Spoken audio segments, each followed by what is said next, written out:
and welcome to yet again another episode of the DarkMatch.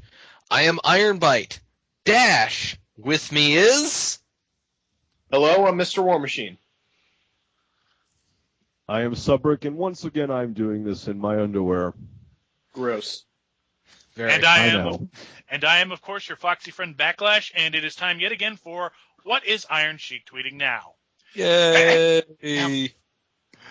Magic Johnson have sex with a lot of white girls. It was like the Ric Flair fucking the ghettos everywhere. Oh, wow. That's not even funny because I'm not quite sure what the hell he just said. I mean... But I can understand he is implying that Magic Johnson has a lot of sex. How we would know that, I have no idea. I'm assuming he thinks there's some correlation between sex, sex Magic Johnson has and the AIDS. But there's an AIDS joke in there somewhere if you look for it. Yeah, you don't have to look hard, but it's there. Yeah, there's that. Also, we here at the DarkMatch would like to extend a massive set of condolences to all those lost in the tragedy that hit Norway yesterday. We didn't mention it because it really wasn't that breaking and not a whole lot of information was noted, but I felt like we need to be political, a little bit politically correct and try to stand in solidarity. I don't know why I did that. This is a wrestling show. Hi. Well Shut said. up, no one cares. Well said, Ironbite. Now, Why are these douches talking about Norway? I want to hear them bitch about wrestling, god damn it. Now let's jump into guys in tights beating the shit out of each other with steel folding chairs. All right. So, Raw. Oh, boy. Raw and SmackDown, to be honest with you. Well, Raw actually had a lot of decent matches on it, but I have my own problems, which I'll get to at the end of it. But we opened the show with Vince coming out with Laurinaitis, and they're obviously Johnny Ace. And, of course, they're out there to talk about the situation with the WWE title. And Vince starts off with saying that we will never hear CM Punk's name again in WWE, and the crowd instantly starts chanting CM Punk. Yeah. Yeah, Punk This is Green Bay. We know. This is Green Bay. And I'm sad that in this entire show they did not make an R-Truth joke. Well, when you have R-Truth on the show, the joke is kind of already there.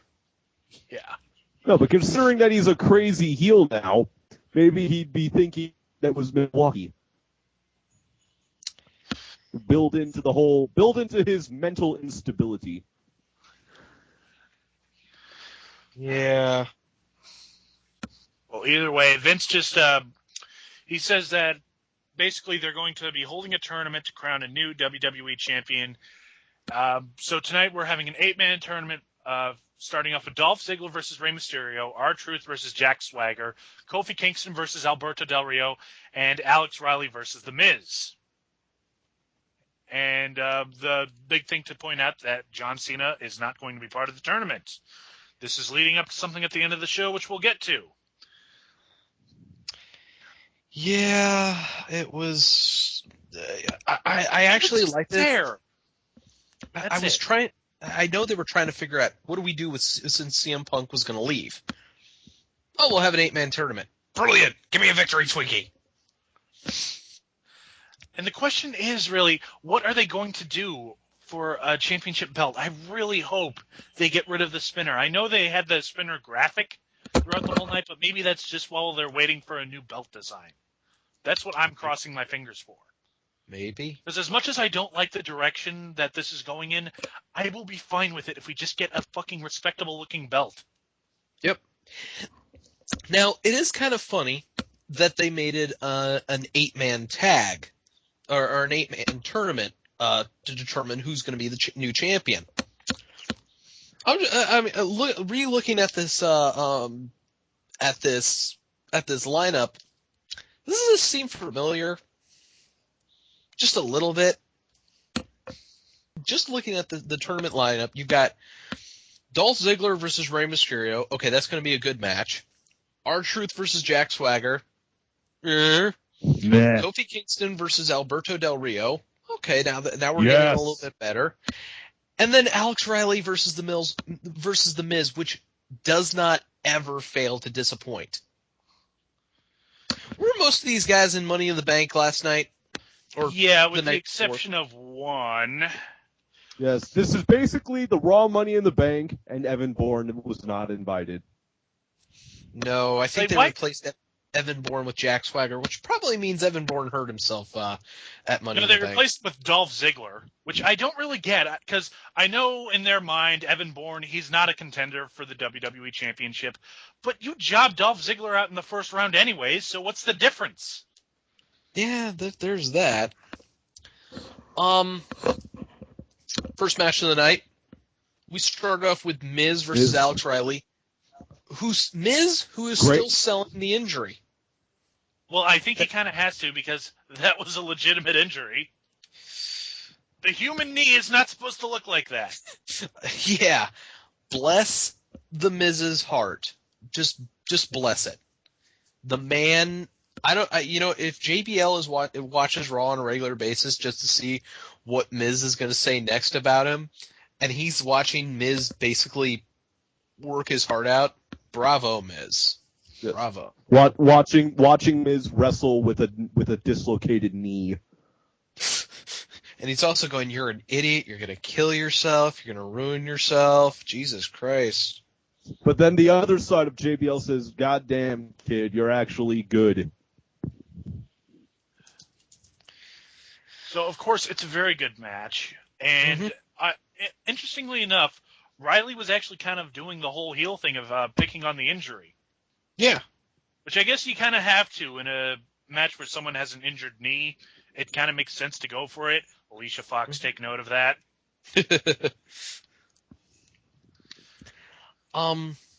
The match ends with Miz somehow, out of nowhere, hitting skull-crushing finale and picking up the win. Finally, Miz defeats Riley. I think this is the first time they actually beat Riley clean.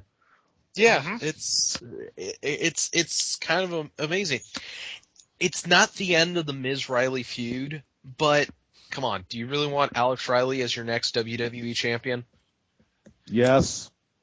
Okay, yeah. No. I think he needs a mid-card championship for a little bit before we elevate it to the top of the card. It'll certainly be better than seeing Rey Mysterio in that slot again after losing for 2.5 months clean. To everybody and their mother. Yes. You know, what I'd do with Riley, I'd have him feud with Ziggler, because he's not doing anything right now. Ziggler's feuding with Kofi. Oh, right, they're still feuding. Jesus Christ. That's a feud that will never end. Now, granted, it's a good feud, but, yeah. Anyways, we go on the way to commercial break. We get R-Truth walking backstage and talking to himself. No doubt talking about spiders. And spiders on black. So. Anyways, let's just get back into the show. There's not a lot of promos on Raw, save for the beginning and the end. It's just basically all matches tonight. So yeah, pretty much. Yes, it was good. And 99% of the matches were good. We'll save one for later. But we get a John Morrison promo, which is good, because we finally get to see Jomo in slow-mo again. My fiancée, by the way, is in love with that man, and I don't blame her. Yes, Mrs. Ironbite loves the parkour insanity. Well, she just likes looking at John Morrison, and to be honest with you, yeah, I'm almost 100% straight, but yeah, I'd go gay for John Morrison. That's right. You heard me. Well, he does have multicolored hippie stuff. John Morrison may be a sexy piece of man meat, but we have a match to call. R-Truth versus Jack Swagger. On one end you have R-Truth. On the other end you have Jack Swagger. Yeah, pretty much. It's not the best of pairings. It could have been. Thankfully though, it was kept short and R-Truth won. Yeah. There's that. Yes. No, everybody here knows that I'm not a Jack Swagger fan at all, so seeing him lose in a high-profile situation makes me happy. To be honest with you, I'm not the biggest fan of Jack Swagger either. I like him as a wrestler. I think he can have good matches given the guy he's working with.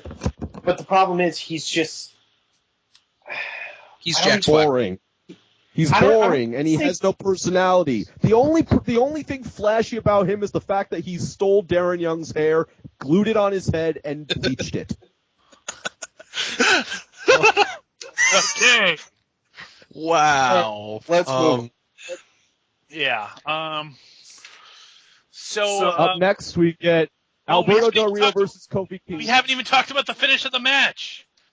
Oh yeah. It's just Truth reverses the ankle lock into a roll-up and pins Swagger. Truth moves on. So next it's Del Rio versus Kingston. Guys, that's not the true story. You know, as good as this match is, that's not the story I want to concentrate on because, guys, may I reintroduce you to Alberto Del Rio's personal ring announcer, Ricardo Rodriguez! Yay! We missed your awesome hair. We missed your Spanish announcing. We missed his being the only announcer in WWE able to do a drop kick. Eat your heart out, Howard Finkel. Hey, you know what? If they gave Lillian Garcia training, she could have done a drop kick. We got Kofi Kingston versus Alberto Del Rio, and it was good. It was good because Kofi and Del Rio, I haven't seen a match between these two that has been bad. Yeah, they work really well together. And I was skeptical with their pay-per-view match at No Way Out, but they shut me up that night. It was a really good match, and I was quite glad to see that they got to face off against each other again.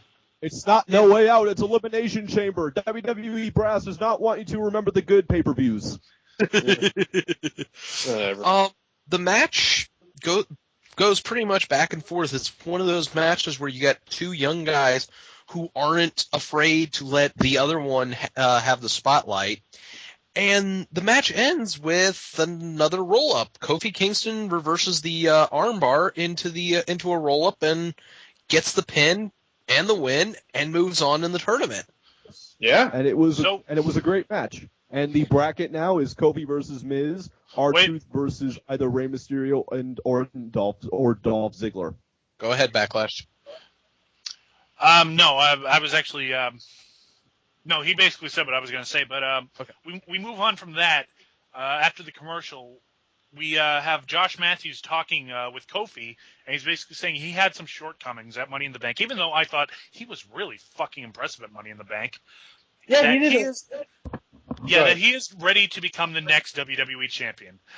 And you just want to pat his head, because, oh, Kofi, that's so cute, but no. Yeah, no. That's not happening, bro. I hate to be that guy, but we all know why Kofi Kingston will never be WWE champion. Who's echoing? Subrick, you're echoing. My microphone is pointed away from the computer. It's got to be War Machine. Hold on, let me go. It's still there? Wait. Sorry, folks. Technical problems. But I will be that guy. The only reason Kofi Kingston, as good as he is, as over as he is, will never be WWE champion, is because he's black. It's because Randy Orton doesn't like him. Fuck Randy Orton. More like he screwed up in a high-profile match and, looked as Randy. You know what? Don't forget, Randy Orton is the one that got Mr. Kennedy fired, and therefore he is Mr. Therefore, Randy Orton is responsible for the complete fucking up of Mr. Anderson's character. First off, Randy Orton was top guy in the company, and Anderson almost dropped him on his previously injured shoulder. Randy didn't get anybody fired. Mr. Kennedy, or Anderson, whatever, got himself fired when he almost screwed up the top heel in the company. Come on. You know what's interesting though? In WWE, Anderson was as injury prone as ever. It's like his bones were made out of paper. In TNA, the only injury he's had was because of Jeff Hardy whacking him with a chair.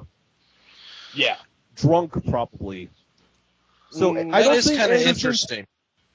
I don't think Anderson's actually injured himself in TNA, unlike in WWE where he would do it every other show. Yeah, it seemed like he would come back and then instantly injure himself. Yes. Hey, you know what? Even though you can say, Randy Orton doesn't like Kofi Kingston because, Kofi didn't sell his beatdown good enough. Well, that was when Randy and Kofi were on the same show. Now Randy's over on SmackDown. He doesn't exactly have that type of pull anymore. But yeah. Next up we have Rey Mysterio versus Dolph Ziggler. Dolph's hair is coming back. Yay! At least he doesn't look like Ted. At least he doesn't look like Ted DiBiase, Volume 8. There's that. Oh boy. Yeah, at least now he doesn't look like the standard template when you first open and create a wrestler in SmackDown vs. Raw.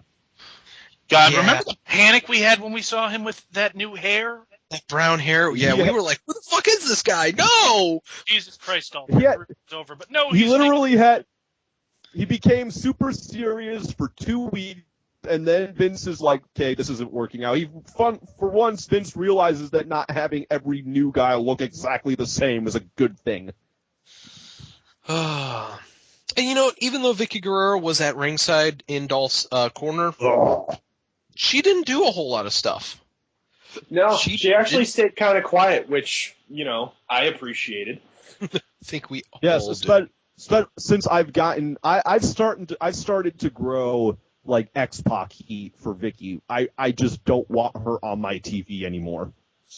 I want her on my TV more. So she legitimately annoys me. I more or less I've gotten to the point where as long as she's quiet, I don't care. Like if she's then your hopes and word, your hopes rip my goddamn ears out. Your hopes and dreams are crushed though, because 99% of the time it's let's look on the bright side. Let's look on the bright side. She is at the very least better. She's at least better than Karen Jarrett. Would you prefer her instead? Yeah, I'd take 1,000 Vicky Guerreros over Karen Jarrett. But back to the match. Rey Mysterio, Dolph Ziggler. We forget. Melina in 2007 is looking at her and she's like, she yells too much. So getting back into the match, Rey Mysterio once again tries to put over Ziggler, does pretty decently of selling his offense, but Rey goes over, hits the 619, and I guess he just doesn't feel confident enough to go over the ropes like he used to, because he's been doing that, climb up the ropes and then just fall on the guy lately. You know? Well, I mean, when your knees are essentially Play-Doh, yeah, you don't really want to take too many risks. There's that. Especially with actually though, if you watch that small clip of Sin Cara versus Rey in a battle royal before Sin Cara got suspended, he was flipping around and doing crazy shit again. Well, I mean, he had to try to show up Sin Cara. He can't let the new guy make him look stupid. Rey can't be doing hard. that. It's kind of hard to do that with Rey again. It's Rey kind of hard to do with Subrick. Let them in. If you're going to speak, then speak. Stop pausing in between your speaking. Well, You were talking at the same time. Okay. As I was saying, there's two reasons why Ray can't do that stuff that much anymore. One, it's because, like mentioned before, his knees have about the same consistency as wet Play-Doh. And two, he's probably so juiced up that he can't really do flipping anymore. Yeah, that's basically what I'm trying to say is Ray probably can still do stuff like we saw in the Battle Royal, but if he's doing that every night, he's going to completely burn himself out within a week. Yeah. I'd agree with that. And then his... It'd be like... Good. It'd be like Scott Steiner trying to do a standing Frankensteiner again. You mean tragic? My God! I mean, can you imagine that man trying to do a Frankensteiner again? Good. Well, he does it from the top. He does it from the turnbuckle. I don't think he can jump up and do it again. Anyways, getting back from the match, we go into a what was it, 7-on-7 Diva match? Good. It is 6-on-6. It is Kelly, Caitlyn, AJ, Eve Torres, Beth Phoenix, Gail Kim, and Natalya versus Melina, Maurice, Tamina, Rosa Mendez, and the Bellas. This match lasted 1 minute and 10 seconds, and the only two people in the match were Beth Phoenix and Rosa Mendez. To describe the match, sucked. it goes like this. Beth and Rosa start off, and it immediately dissolves into a brawl on the outside. Everyone jumps off the apron and just goes for each other. Beth hits the glam slam on Rosa and pins her. Wait, guys, wait. Gail Kim was on TV? Gail Kim was on TV, and Beth Phoenix was on TV. It did shit. This is cause for celebration! Celebrate good times, come on! Everyone, do the dark match vote. Oh. Oh, yeah. We forget a few things, though. I would rather much have AJ versus Beth versus Natalya in a triple threat than actually AJ versus Gail Kim versus Natalya versus Beth in a four-way match for the women's championship, not the Divas championship. This is a gravy bowl. This was just a match to have a match. Regarding the Divas championship, I don't give a shit. I never gave a shit about the women's championship, even when it was still going strong. I mean, they had good matches, but I didn't care. I mean, it's kind of like now. As long as a Divas match didn't outright offend me, it was decent. And, back in the day, the matches were good, and that wasn't exactly the standard, but I still didn't really care. And now it's just my apathy towards this has excelled to just a pathetic level. That at least the women's title has some credibility behind it. The women's title has actual good wrestlers behind it. That had Trish versus Lita. Some of the champions that have held this fucking belt. We've got with this belt though. The Divas title still has that. Though. With this belt, the women's title, that's had Trish Stratus and Lita. This fucking belt has had Jillian Hall and Eve Torres. Well, to be fair, it still has that history because it was a title unification, and therefore the histories are combined. But whatever, I don't care. The last person to actually hold the women's championship before unification was Layla L. Yeah. Think about that. There goes your meaning right there. All right. We've talked enough about this brain melting. Let's get back to the tournament. We talked about The Miz. We talked about it longer than the match itself. Yeah, pretty much. Miz versus Kofi Kingston. Once again, two guys who I have never seen them have a bad match. Yeah. Ever.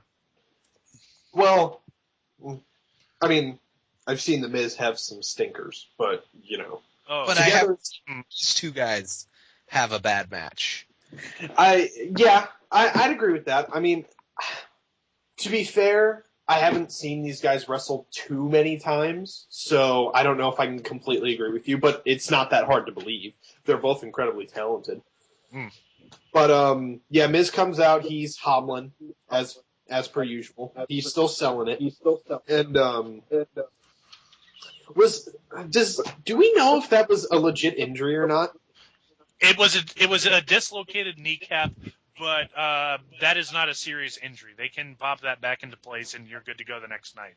Yeah, I figured, but I didn't know if it was real, if the dislocation was real or not. It was real. Okay. It was real. They did a close-up of it, and you could see that his How knee many had times do I have shifted to to the say right. that is not how a human knee is supposed to look? I had very low res, so I couldn't tell. But yeah. Kofi Kofi didn't get the jobber entrance. I thought he did, but that's because he came out to no pyro. But I've noticed something. Kofi Kingston gets one pop a night. And if he comes out again, the pop is like significantly less. It's just like, instead of all the audience going nuts, it's half the audience going nuts. Yeah. Maybe even a quarter of the audience going nuts because, to be honest, Genghis says it best. Kofi Kingston is like the new RPD. He has his tricks that everyone wants to see, but after they've seen him, he just needs to go away until the next show.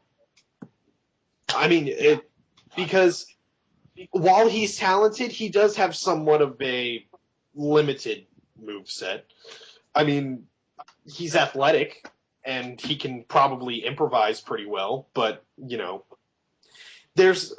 he has maybe 3 signatures, less than Cena, and most of the time he uses them more than once in the same match, but, he's working with The Miz, and The Miz is fairly talented himself, but let's move on, because now I'm rambling.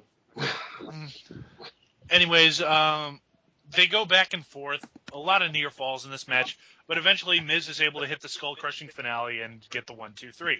Yeah. So Miz advances to the finals. So let's go backstage with Scott Stanford interviewing R-Truth.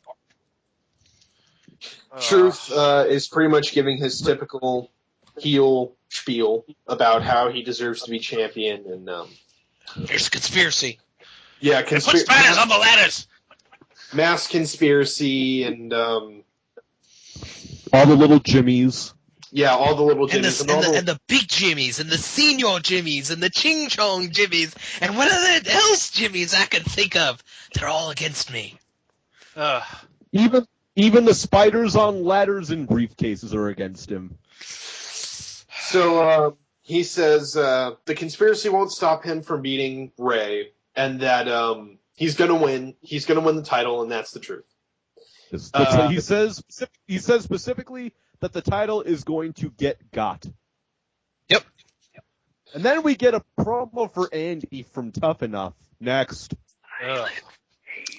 Silent rage.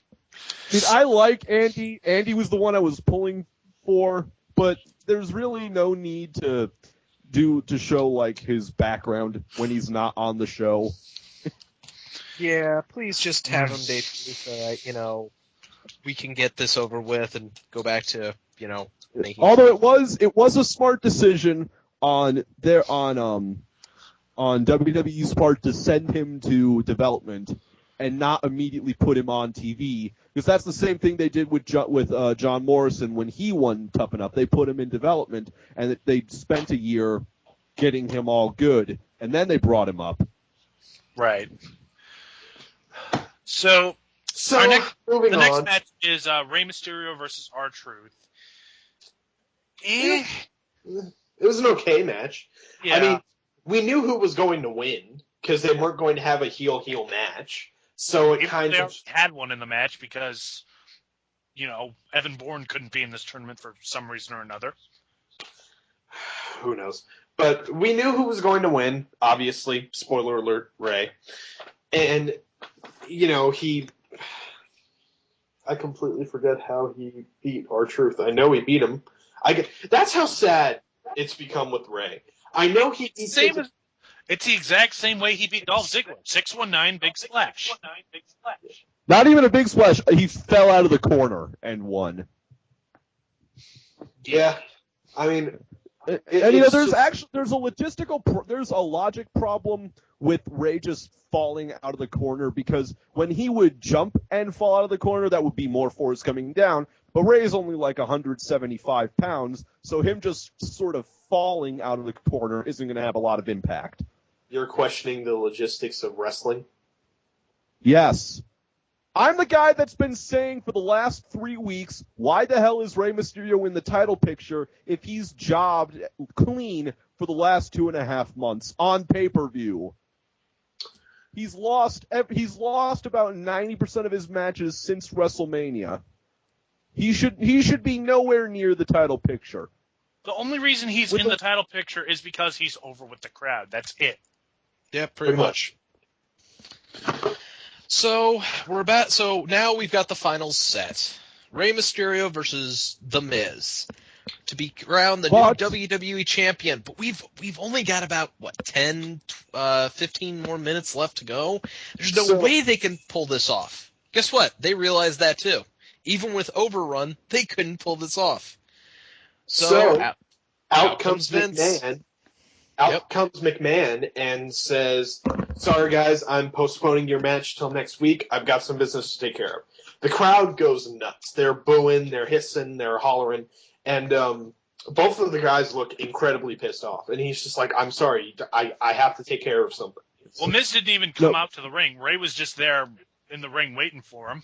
Oh, I thought both. Plus, also funny little tidbit. Vince McMahon said WWF champion. Yeah, he did. Oopsie. Well, this might play into something in a little bit later, because Vince calls out John Cena, going, "Hey, you know what? We got some business to take care of. I told you if you didn't walk out of Chicago with the championship, you knew what was going to happen." So, and essentially what Cena boils it down to is, I wasn't going to let you do to Punk what you did to Brett. And, because Vince just can't let it go. And even with Brett showing up regularly now, he still can't fucking let it go. And he says, it was always HBK screwed Brett, and or Brett screwed Brett, and he said he wasn't going to allow that to happen to him. He wasn't going to have his own legacy tarnished just for Vince's ego. And he addresses Punk and says it was a hell of a match, thank you, or something equally cliche. And then he says, so if you're going to fire me here, fine, I'll just go work somewhere else. And he threw in like a Hulk Hogan brother, hinting at going over TNA. Which is, but actually, before that, he said he challenged Vince to find someone else in 8 months to face The Rock at WrestleMania. Yeah, and with that little touch at TNA, that will be as big of a reference as they're ever going to get, unless the crowd suddenly has an uprising and starts chanting TNA, which they won't ever. No, not more. It's not 2006. Well, anyways, Vince is basically about to fire Cena. Then who should show up but Triple H? And wait, what? Yeah, it was just kind of like one of those, why is Triple H coming out here? And I thought he was going to, announce himself as, the Raw general manager, and that would have been a good idea to finally end this fucking gimmick, and... That's what I thought at first. I was like, oh, so this is how they're going to get him on TV without having him wrestle. Okay, that makes sense. And, but that's not what happened. No, that's not what happened. Vince, he walks up to Vince and he starts. Someone's echoing, and it's really. It's Subrick. It's always been Subrick. Ah! Keep going, War Machine. You're on always a roll. Blame the fat kid. Anyways, so Triple H comes out and starts whispering something to Vince. and you can't really tell what's being said, but Vince kind of looks like incredulous, like, what are you doing out here? And, you can kind of tell just through the body language, he keeps asking Vince to come backstage with him, and Vince keeps telling him, no, whatever you have to say, just say out here. And so he gets a mic for Triple H, and, like, Triple H is like, no, don't do that, I don't want to do this here. And I didn't know what the hell was going on. And Nobody did. Nobody did. And so he hands the mic to Triple H, and Triple H, he says, I wanted to talk to you. There was a board of directors meeting this morning that you weren't at. And essentially what it boils down to is they filed an injunction on Vince due to his incredibly questionable actions, such as... As of late. As of late. Such as, like, threatening to fire Cena. I presume the attempted screw job was a part of it. The prune jacket. And he says, and the family agrees. And so Vince is looking like his... Jesus! Echo! Right now, I have my hand over the top of the microphone. Okay. Hopefully that works. All right. So, and Vince is looking like his puppy just got shot, like right in front of his eyes, and it's quite sad. But the crowd hasn't quite realized what this all means, so they've kind of pieced together that Vince is about to get fired, but they don't realize that means Vince is going to be gone permanently. And it was quite, to be perfectly honest, for the public embarrassment and firing of Vince McMahon, it was quite a touching scene. I mean, Yeah, I agree.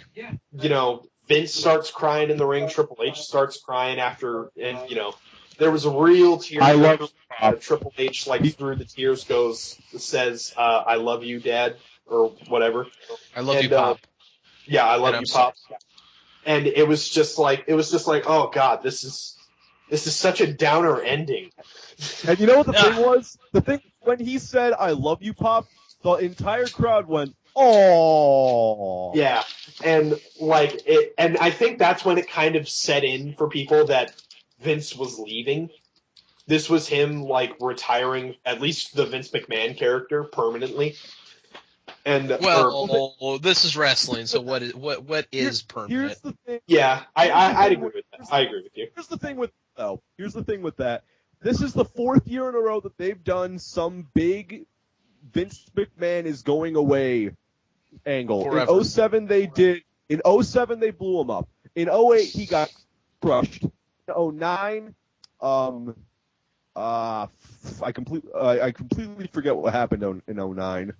And then in 2010 they had the Hearts beat him into a coma. Yeah.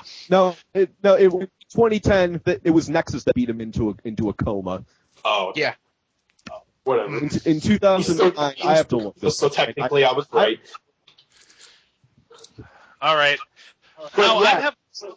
But essentially, the second biggest point is that this made Cena's firing null and void, because Vince can't do that because technically he's not company.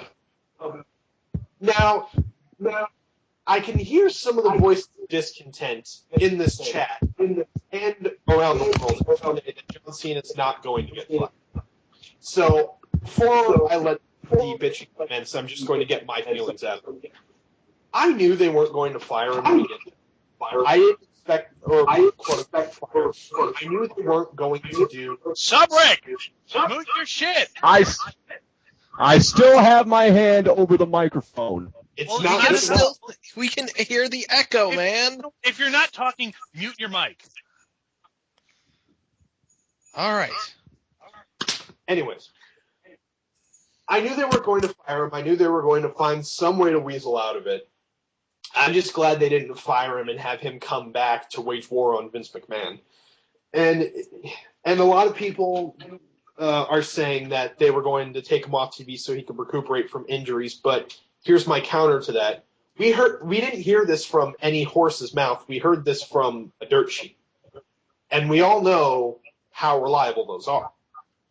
Now, I'm not saying that it's not true at all. It could be.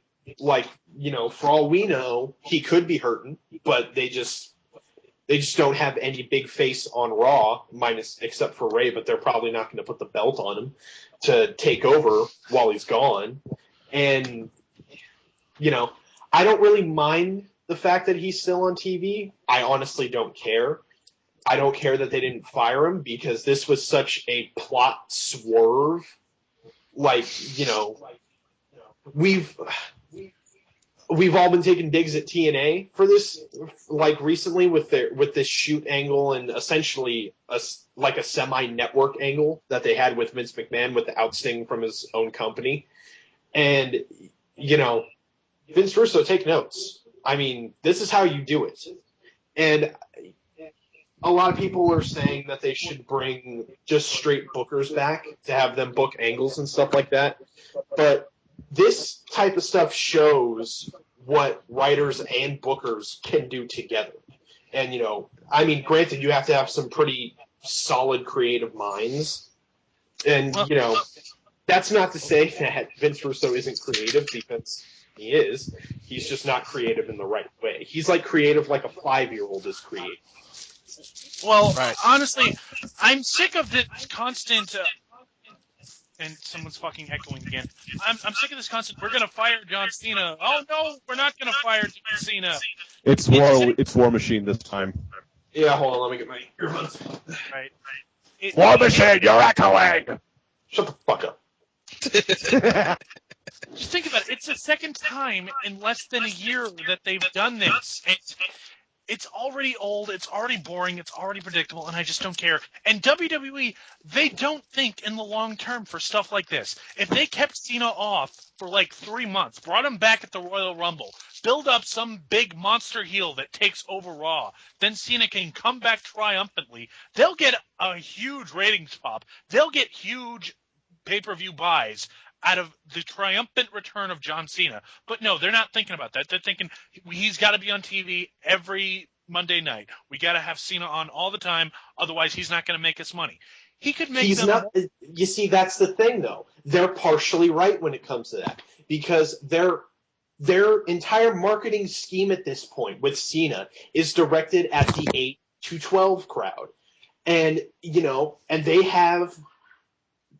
If you combine all the ADD those kids have, oh my god! And and their buy rates would not stay up, and they would lose audience numbers. They know that Cena is essentially the selling point for the 8 to 12 audience, and they can't take him off TV now unless he gets hurt, and then they have to explicitly explain so the kiddies understand he will be back. And, they're really kind of stuck in a hole. And I do agree that they should stop doing the Cena gets fired angles, because we know that he's not staying. We know that he's not going to be fired, and they're not going to take him off TV. So there's no point in doing a firing angle. Like, it's just... They really kind of pigeonholed themselves with how they've been marketing Cena recently. And they can't take him off TV because they need him. And they do need him. And I do agree with you that there would be a huge ratings and buy rates pop, but that would simply predicate on the fact that Cena returned. But in the time during that, ratings will go down, buy rates will go down, merchandise will go down, and I can tell you their video game sales would go up because kids want to play as John Cena. But, there's not much they can do about it at this point. And that's kind of their fault. They've pushed the Cena drug into the buyer's mouth so many times that they are so dependent that if they don't have it, they will die. Plus, with Cena... Shit. I just forgot what I was going to say. I'd like to interject something here about John Cena. I can see War Machine's point about the fact that they basically booked the entire company around one man. Okay, that's all well and good, but you know what? Don't figure out what you did with John Cena and just replicate it with somebody else. See, that's the thing, though. They have to find another guy like Cena that people can get behind. Cena, and there is one guy they could probably WWE has proved time and time again with their complete lack of knowledge about how to push younger guys. Looking at Jack Swagger, they're not ever going to be able to just make another John Cena or make another Hulk Hogan or make another Jeff Hardy. They have to do that naturally. And the way that WWE is run now, they're not going to be able to do that since they want quickness. They want to have a quick fix. And building guys up is not, something that happens over 2 weeks. That happens over 2 years. When John Cena got hurt back in 2007, they gave Jeff Hardy the ball and he ran with it. And within a little over a year, he was WWE champion, and he's still probably the biggest seller merchandise wise that they've had in like the last 10 years, other than John Cena. Yeah, I'd agree with that. That's a pretty good point. I do think if they played their cards right, if they let someone go, John Morrison could be your next John Cena. Yeah. Well, and he'll probably be Hold on. Go ahead. I'd like to say something. Go ahead. The reason I say is A, he's a real life Spider-Man with the whole Prince of Parkour thing. B, he's going to draw in the ladies. He's going to draw in the ladies even better than John Cena did. Okay? Mm-hmm. And C, he's exciting. Even cynical old wrestling marks like us can look at John Morrison and go, God damn, how the hell did he do that? Well, old is a relative term around here. Yeah, you're old if you're over 25 in wrestling. Yeah, pretty much. But I could see them if they push John Morrison. But the thing is, he kind of screwed himself with the whole WrestleMania fiasco.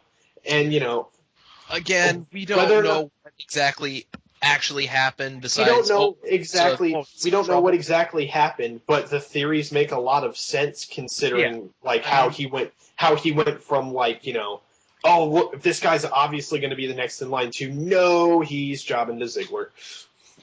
Again, John Morrison, and it's actually our truth, but John Morrison and Trish Stratus on their Facebook pages have came out and said, no, we have no issue with each other. We don't know where these reports came from. So you've got a billion sources from information going, no, yes, maybe. But you know what? I think we spent a lot of time on Raw than we actually should. Yes, because we have another show to get to, SmackDown. Yay! Which is the talking show this week.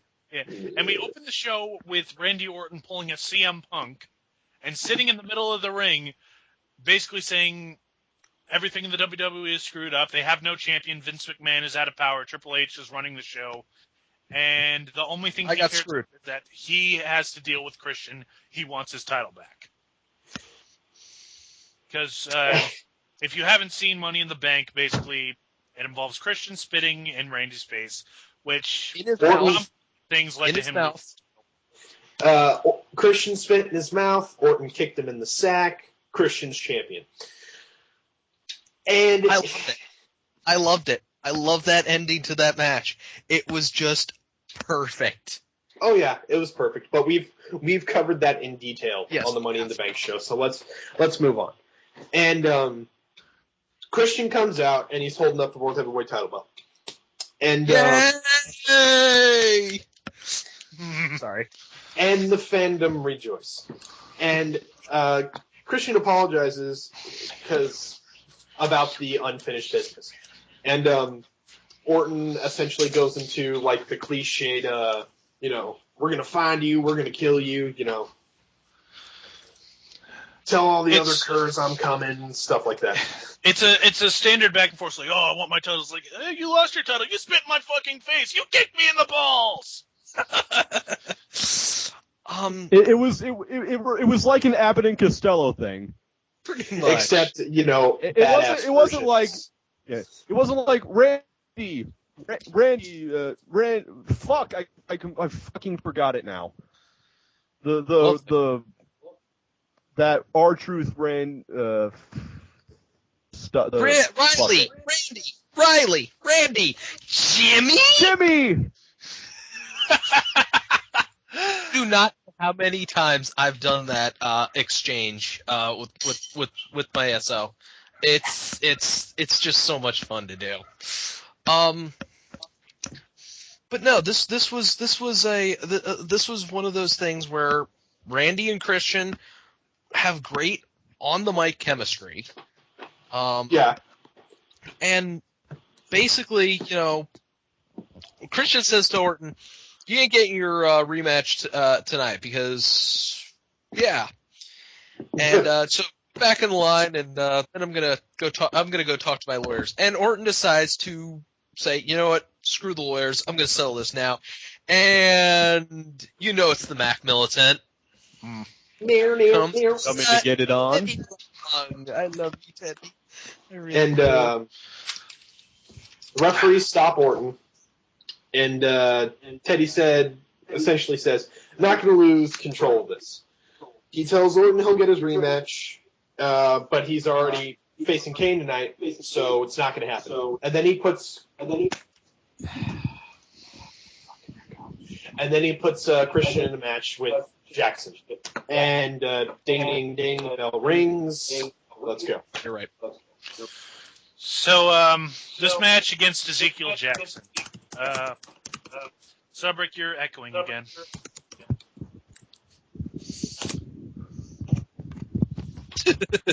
Oh, I love. We're so professional. Oh. Next time, I'm going to put my microphone outside of the room and see if it's still echoing. If it still echoes, then you need to turn down the sensitivity on your microphone. Yeah.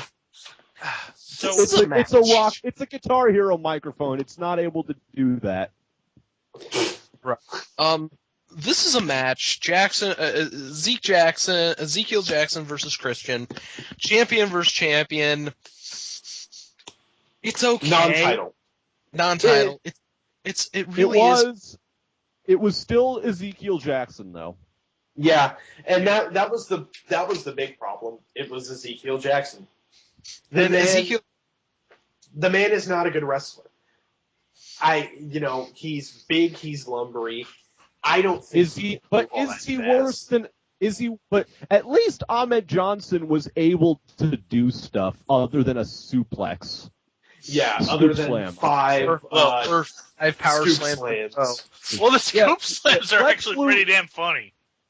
Lex Luger is watching in his frail, decrepit, nearly paralyzed state, and he can still probably do a better fucking torture rack than Ezekiel Jackson. He just cannot get those guys up there. Winner is Christian. The match ends. Christian actually manages to escape the multiple scoop slams and reverse it into the kill switch and wins the match. So we go to commercial and we come back and there's Michael Cole in the ring to do an interview with his favorite interviewee. Your next World Heavyweight Champion, folks. Daniel Bryan Danielson. Yeah. Oh, by the way, fuck Michael Cole. Yes, definitely fuck Michael Cole. He came out and you know something? Daniel Bryan was very fucking right to flip off Michael Cole here. Yeah. Because Michael Cole, very first thing he says, your win was a fluke, you're going to be the first person to lose the championship. And Daniel Bryan's like, give me this damn mic. Go sit down. I'm going to tell you guys right here, right now, my fiance is probably an even bigger wrestling fanatic than I am. She hates Daniel Bryan. She's like, she is not impressed with. Why are you with her? Can I continue? No, Can I? no, you can't. There's something wrong with you. Backlash. This is different. Iron Go Bites. ahead, Where Iron are you? Backlash is ripping you. She's not here right now. She is Well, off. then show her. Doing other things. Show her this episode and show her why Backlash is pissed. But I'm the fact that Daniel Bryan won Money in the Bank shows that the WWE top brass has seen something in him and wants to give him a chance to shine. This is remember, Daniel Bryan is one of the top indie stars. This is a true wrestling fan's wet dream to have this man in the WWE. And yeah, you see, with Daniel Bryan winning, it made Money in the Bank an absolute indie fans' wet dream, because you started the night out with Bryan Danielson, the American Dragon, becoming the de facto next world champion, and it ended with CM Punk kissing Vince McMahon goodbye. pretty much. That's what a lot of people were saying. For one night, WWE turned into Ring of Honor. Pretty much. And I've said this on the forums, and I'm going to say it again here. Daniel Bryan, one of the big three indie stars who was never really in a major company. Now he's in the WWE, and he's been there a year. He's got Money in the Bank. He's got a guaranteed WrestleMania title shot. By the way, guys, he says he is going to cash it in at WrestleMania, which is kind of awesome. And I can't wait for it. I wouldn't put a lot of money on that because a couple of past Money in the Bank guys have made that claim before, and just one, and we know what happened there. Yeah. And yeah. let me just don't say, hold out. Nope. Don't hold a lot. Considering what happened to the last person that made that claim that he was going to cash in at next year's WrestleMania, maybe he will. Don't hold out a lot of hope for Bryan Danielson. well, No, I'm let me say this. The last person who said that, why are we addressing him like that? When Mr. Anderson said that, it was maybe We're Benoiting him. It was maybe a week after WrestleMania, few weeks after WrestleMania, so it seemed a lot further away. WrestleMania is 6 months away now. It's 8 not months. that 8 months away. 9 months. 9 months. Whatever. away. okay. A lot can change in that time. I mean, Daniel Bryan could go heel and cash it in sooner. However, that's not the point. The point of this the point of this of this whole promo is basically Daniel Bryan standing up to Michael Cole and not kicking his head off. Okay? Which we all know, the past couple times Daniel Bryan has gotten into a confrontation with Cole, it's I'm gonna just kick your head off. No, I'm running away. Well, no, sorry. Go ahead and finish. Daniel Bryan basically says, I've been doing this for 12 years. I've suffered injuries. I've got a detached retina. I can barely see out of my left eye. My mother has begged me to quit because of all this. But you know what? You can call me a nerd. You can call me a geek. You can call me whatever you want. I'm Money in the Bank. And on April 1st, 2012 in Miami, Florida, I'm going to WrestleMania. Yeah. One of the things he also said was nobody really deserves anything in this company. You have to earn it.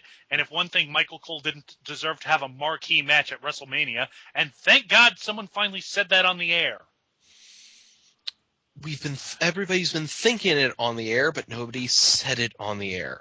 But beyond this promo, it's really got me thinking. If you think about it, both WrestleMania main event matches are kind of already booked because Cena versus The Rock, they've said they want that to be for the WWE title. Now, they can go back on that. Cena said he wants to do it for the WWE title. They don't have to, but that's probably the route they want to go. And now Daniel Bryan is saying, "Oh, I'm facing the World Heavyweight Champion at WrestleMania."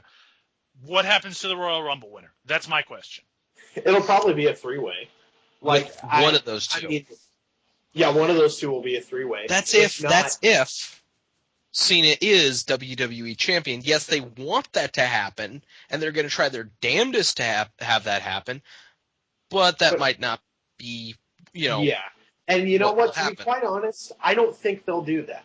Because the last time they had a dream match like this, it's like both of the dream match opponents, which one of them was Rocky, he didn't have the title.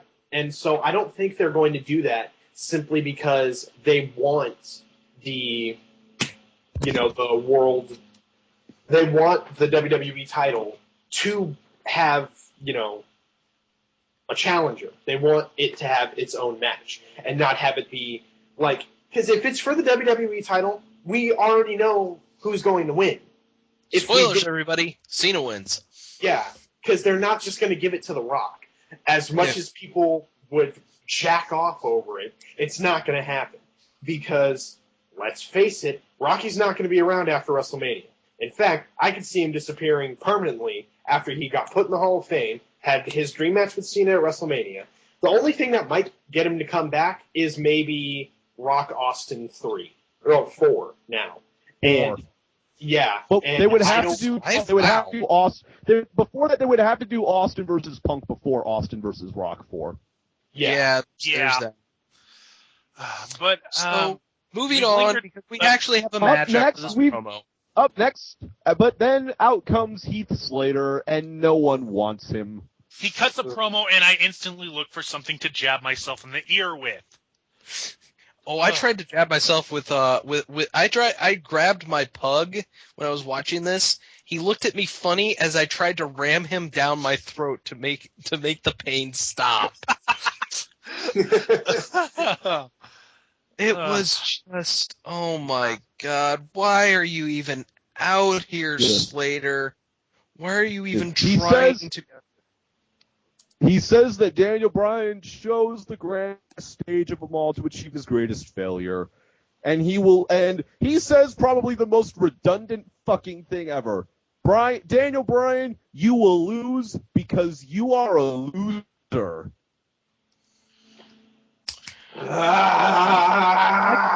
Let's someone teach this guy to talk, please.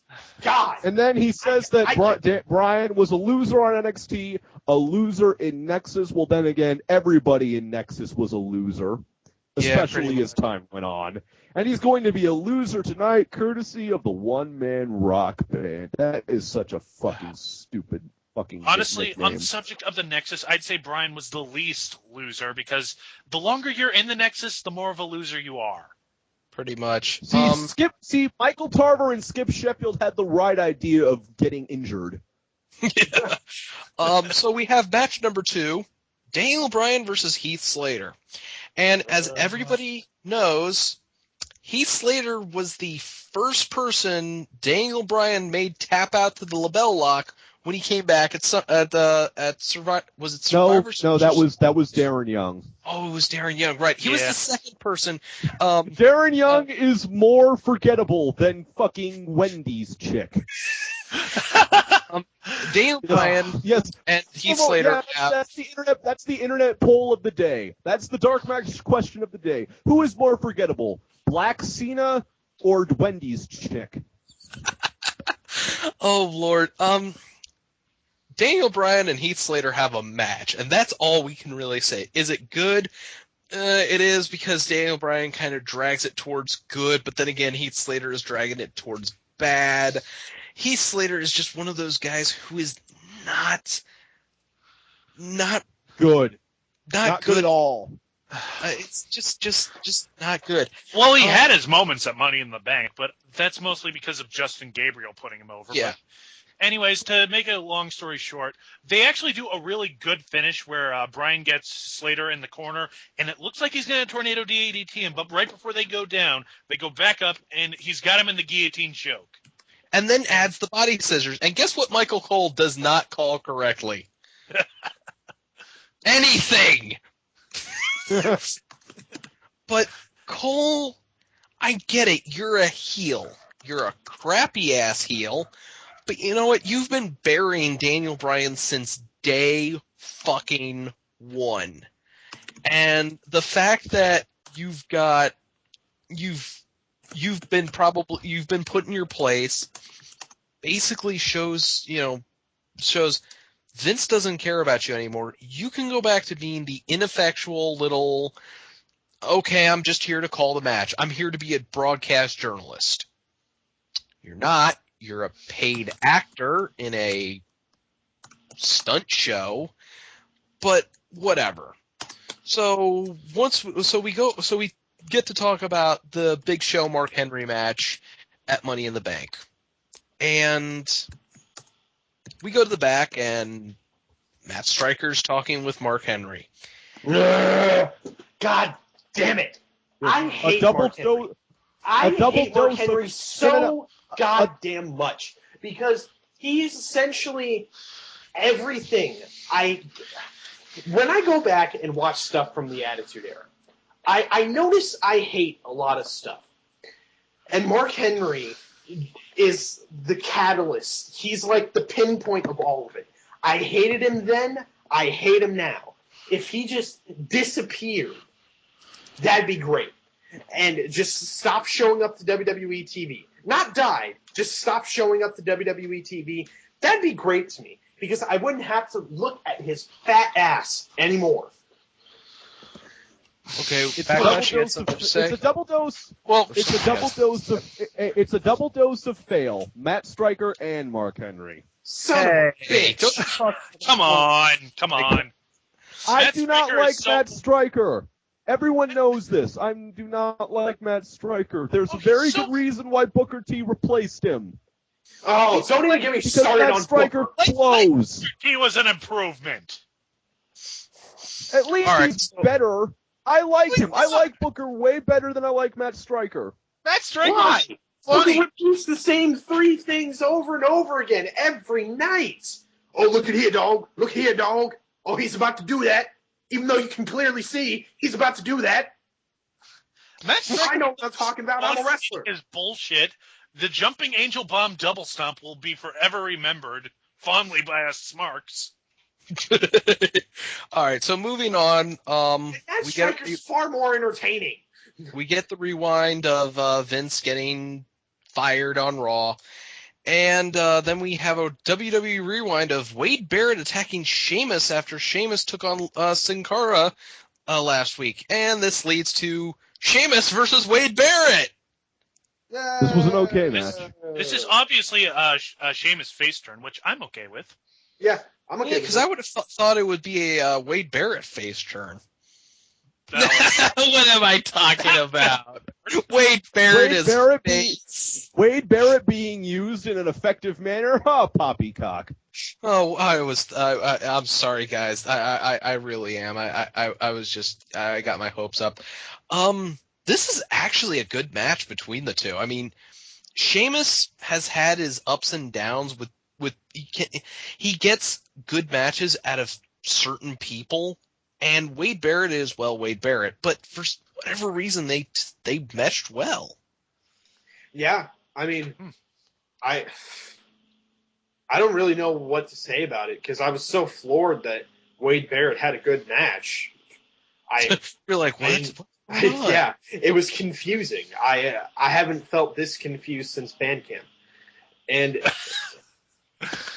Okay, so getting away from memory stories with a therapist, the match actually ends with a double countout. Yeah. And, they fight to the outside. They're brawling with each other. Referee counts to 10, and that's it. And, well, they just keep fighting after that. Yeah, and Barrett goes to put Sheamus up for Wasteland, and it's always a lot more impressive when Barrett's able to get someone of his size and stature up on his shoulders. You know, I mean, yeah, it's nice to see him put Rey Mysterio and is able to really get the Wasteland, effective when he does that. But getting someone much larger or than him up on his shoulders, that's always a feat to me. But Sheamus is having none of that and hits him with the Baroque kick. Yeah, just clips him right in the face. It was pretty awesome. You see, I love the Baroque kick because it's one of those wrestling moves that even though it's really basic, it looks like it could put you in the hospital, especially with the huge motherfucker like Sheamus hitting you with it. Yeah, Sheamus really kind of got to do that because he has that kind of intensity where he puts his entire body into it. You can see just basically everything he has to put into it. Yeah. But we have to go backstage. No, let's not go backstage. I like it out here in the ring where it's safe. We get a Kane promo. He's still calling himself the devil's favorite demon. Didn't he kill the devil? No, he just killed the guy that the devil calls. I don't think he's been busting that out since Survivor Series. Jesus. The thing is, Kane cuts a promo basically going, I'm kind of worried about my own humanity. I mean, I've never felt like this before. Hello, Tori. Hey, Tori, Terry, Tori, whatever the hell Xbox main squeeze's name was that DX basically used to fuck over Kane. Yeah, Tori. You're needed to remind Kane that he's felt these things before. Kane basically says, I'm not being a monster. I gotta purge my compassion. I gotta exercise my humanity. And I've gotta remind the WWE universe that I am the devil's favorite demon. And then in the back, in the distance, you hear this. He needs to kick a small animal. You hear this. Oh, yes! Wait, what? Oh, sorry. Hey, Kane? Do you know what this is? It's the world's smallest violin playing just for this new gimmick. I've really turned all of one match. Shut up. Yeah, basically. I've really turned against Kane in the last few weeks with this new stupid ass emphasis because I don't really like it when they try to saddle Kane with this. Just have him go out, beat the tar out of someone, come back in. Don't give him a push. Don't try to saddle him with this identity crisis gimmick. Have him go out, kill someone, come back. That's all Kane was ever good for, and that's all he's good for now, especially in his deteriorating physical shape. And stop it with the promos because Kane does not have the charisma for these kind of promos. He can't talk. He's had good promos before, though. He had the promo in 03, the Undertaker eulogy. He had the "There Will Be Vengeance" promo in last year. And then he had the promo explaining why he did what he did to the Undertaker. Those are the best promos Kane's ever given. Promos out of a career that started in 14 years. Yeah, I get it. It's just, or actually, it's longer because I keep forgetting the Kane gimmick hasn't been around forever. But oh yeah, it's Diesel. Fake Diesel, Isaac Ingham, yes. And then main event: Kane versus Orton street fight. You know what? I have nothing against this match because it worked to both of them. It worked to both their styles. Kane being smash mouth power in your face, Orton being I am the Viper, I'm the apex predator of the WWE. And by the way, guys, this was the longest match of the night. It had a few weird spots, however. Oh yeah, one I'd actually like to talk about in particular was they're brawling to the outside. Orton is up on the announce table, and he goes to kick Kane in the head, but his foot falls through one of the holes where I think the video monitors go, and he nearly falls. And I actually thought he was going to break his leg for a second, but no, he just jumped right. he tipped the table over. Yeah, the table falls over, and he just jumps right back up to the street and looks at the crowd. He's like, nope, I'm okay. It actually looked really cool on camera, even though it was clearly a botch. But it looked really cool. It's it's like if you wanted to try to rationalize it, he was so manic that he didn't realize there was a hole there and he tipped the table over. It's not that thing. It's not a very easy to justify, but it looked cool. I mean, it's kind of like whenever a botch like that happens, it either looks really bad or it looks like at Money in the Bank with the ladder spot where Ray tipped into the Alberto Del Rio's ladder, and it just looked like the ladders were having a mass orgy in the ring. Oh God, the Raw Money in the Bank match had just so many problems. But it looked cool. I mean, it looked like it was gonna hurt. Yeah. But for what it was an okay match. I mean, the ending was kind of surprising because I don't think I've ever seen anybody do what Kane did. He kicked out of an RKO. Hallelujah! I mean, honestly, I honestly don't. I don't get why people are so hung up that people don't kick out of Orton's finishing move. I mean, it's a finishing move for a reason. In some matches, I get it, like in high stakes matches, but they have other ways of going about it. I mean, I honestly think when people, okay, as an example, you can't really take finishers seriously if people are constantly kicking out of them, which is why, people don't generally kick out of the Cobra. I mean, you really can't take that finisher seriously anyways, but you know what they're trying to do. They're trying to build it as a legitimate finisher. And, it makes sense in context why Kane kicked out of it, but, otherwise, if Christian gets RKO'd, I shouldn't expect him to be able to kick out of it. If John Cena gets RKO'd, I shouldn't expect him to kick out of it because of how credible it is, but because it's John Cena, he's going to kick out of it. Cena can kick out of anything. You can shoot. He kicked out of death. Well, that's a good way of putting it. Well, he clearly JBL set him on fire. He clearly can't kick out of the GTS, sir. That's true. He clearly cannot kick out of that. But the finish goes: Kane kicks out of an RKO, grabs Orton and sets him up for a tombstone piledriver because I think we all forgot Kane and Undertaker used to use each other's finishers, and he's gonna piledrive him onto a chair. Orton gets out. Kane goes for the choke slam on the chair. Orton gets out of that and goes for and hits the RKO onto the chair, and that takes out Kane. But it's not over. I like the finish. I like the finish of this match. Yeah, the finish was good. Basically, what happens is after they finish, they're in the ring. They stand up. They shake hands with each other, like, "Oh, good match, good match." And then Mark Henry shows up. Jesus Christ. Do we have anything for Mark Henry to do other than to beat up the proposed monsters of SmackDown? Stop it. Stop it. No, we Stop don't. pushing him. Kills Kane. Yeah, kills him. Kills him dead. And he did exactly the same thing he did to Big Show. Granted, he did a little bit better with the Vader bomb on the chair while the ankle was in the chair, but it's still something we've seen. I don't need to see Mark Henry killing Kane or Big Show week in, week out, mostly because I don't care. I don't care about Mark Henry. No one cares about Mark Henry. But I don't care anymore.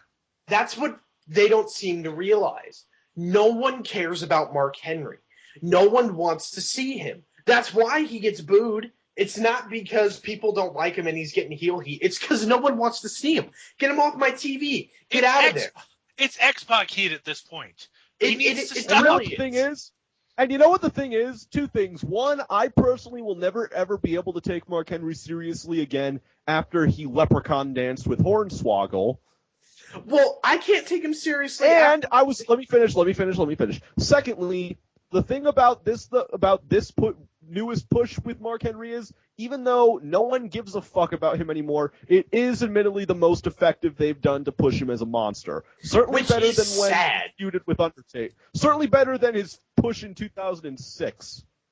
Which is sad, because if this is the best they can do, and I still don't care, I mean, what? Stop pushing him. Stop it. Stop it now. I mean, good God. No one can take this man seriously after what you did with him in the 90s. When you had him birth... War Machine, let me just, War Machine, I love how when you're telling WWE not to push somebody, you sound like you're yelling at a dog after he crapped on the carpet. Don't push! Don't you push! You're a bad boy, WWE. Am I going to have to stick your nose in that? But the thing is, Mark Henry has been a joke his entire career. One, they hooked him up with the fabulous. They hooked him up with Mae Young, and she birthed a fucking hand. Yeah, she birthed. And actually, something about that no one's ever mentioned. She gave birth to a white hand. Yeah, a white hand again. Ugh. A white hand with no fingers. Let's not talk about the hand. That happened. Move on. Show's over. Yeah, well, Mark Henry kills Kane. Show ends. All in all, what did you guys think about the WWE this week? It was good. Go ahead. It was good. Overall, It was a lot better than TNA, but then again, a root canal is better than TNA. Yeah. At least it hurts less. Circumcision is better than TNA. So I guess it's that time again. No, because I haven't expressed my feelings. Zack Ryder. I can't remember who we do for WWE. Me and Backlash still haven't given our final thoughts. Oh, I'm sorry. God. All in all, this week in WWE, barring some atrocities on SmackDown, was very good. I enjoyed the hell out of Raw, and I gotta tell you, I haven't been this excited for Raw in a really long time. And I can't wait to see what they're gonna pull out of their ass next. As far as SmackDown goes, I don't know what that show's gonna do with itself, because really, it's just there. I mean, if I didn't have to watch SmackDown, I probably wouldn't.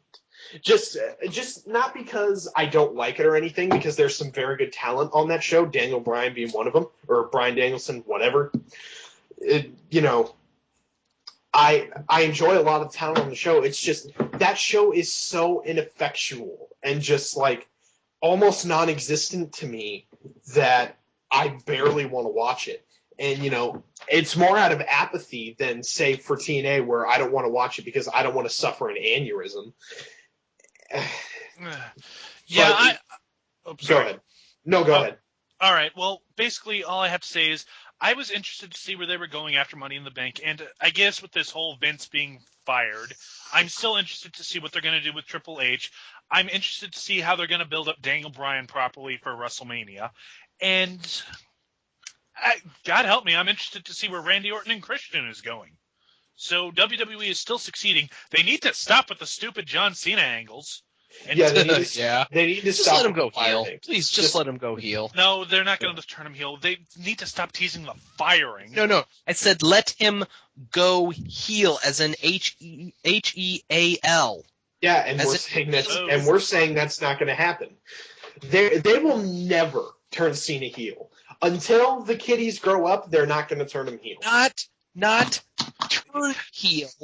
Go heel, hit body. Rammer fell much. Okay.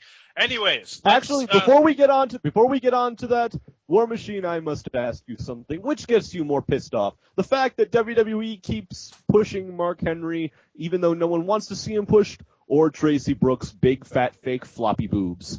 You know what? It's a tie. I will kill all of you individually and each more painfully than the next. Let's move on to what gets more screen time than Zack Ryder. All right. What? I will go first. I will Ryder. go first because I was insulted. Zack Ryder gets more screen time than Zack Ryder. Wow. I'm gonna say spiders and briefcases get more screen time than Zack Ryder. I'll go next. Gail Kim gets more screen time than Zack Ryder, and thank God. Oof, I think that's the saddest commentary of all. It really is. Wait, you haven't heard mine yet. Marie Sulet was the only diva on the roster not involved with that Divas tag match on Raw, and she still gets more screen time than Zack Ryder. And on that bombshell, we would like to thank you for listening to the Dark Match. I'm Mr. War Machine. I'm Iron Bite. I'm Backlash. And I am the fat one, Subrick. Adios Good for night. now. Good night and good luck.